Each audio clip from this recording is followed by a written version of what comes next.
Hi, and welcome inside Uplift Property Management. Today we are going to be talking about pets. Everyone has them. Should you allow them into your rental? We're going to weigh some of the pros and cons. The case for allowing pets. 70% of Americans own pets, whether that's a cat, a dog, a lizard, a bird. So we have a huge tenant pool that we can reach when we are allowing pets into our unit. And for some of those pet lovers out there, they will pay a higher premium for an apartment that's pet friendly or a house that's pet friendly. And then also with the changing laws, you'll see more and more units not allowing pets. So longer tenancy, and that's always important. We want to keep tenants as long as we can. Now, there are obviously risks when allowing pets into your units. Pets, they use the bathroom, sometimes inside the house. They can scratch things, tear things up, damage baseboards. So there's always that property damage that can happen. We have noise complaints. If your dog's in the backyard barking and neighbors are gonna be angry, that can cause some issues. And lastly, we have allergies and liabilities. Future tenants might be really sensitive to certain animal hairs, things like that. So that might require duct cleaning or make the unit harder to rent in the future. And then we just have the liability of pets, right? We don't want dogs biting neighbors or anything like that. So understanding the ever-changing laws in California, a convention has it where we used to be able to charge a pet deposit on top of a security deposit for allowing pets, which was a huge motivation for owners to allow pets into their unit.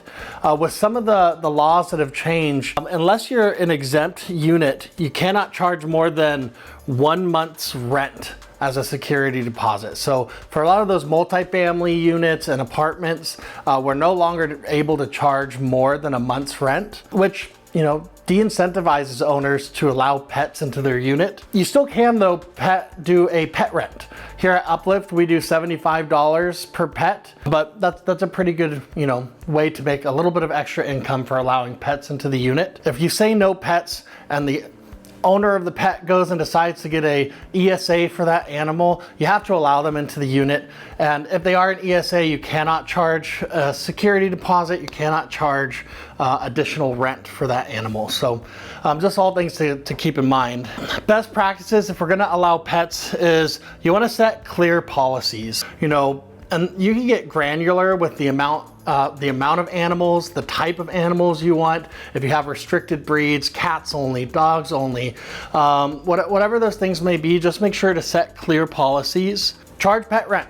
It's a little bit of extra income, but that can really go a long way, especially in this declining rental market. Include a pet agreement or an addendum in your lease. Really important. You need to be able to outline all of those clear policies in the lease agreement, so people understand what they're signing up for and what the expectations are for having a pet. And then lastly, conduct regular inspections. Annual inspections are really important.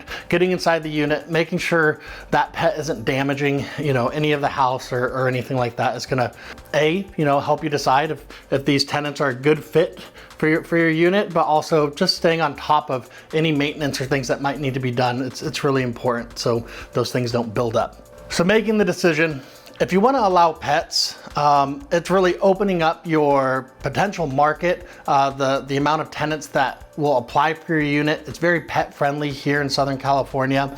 But if you don't, everybody's risk tolerance is different. So if you don't want to allow pets, that's totally fine too. If you have any questions regarding pet addendums in your lease, or if you should allow pets or not, feel free to give Uplift a call. We'd love to talk over the pros and cons with you.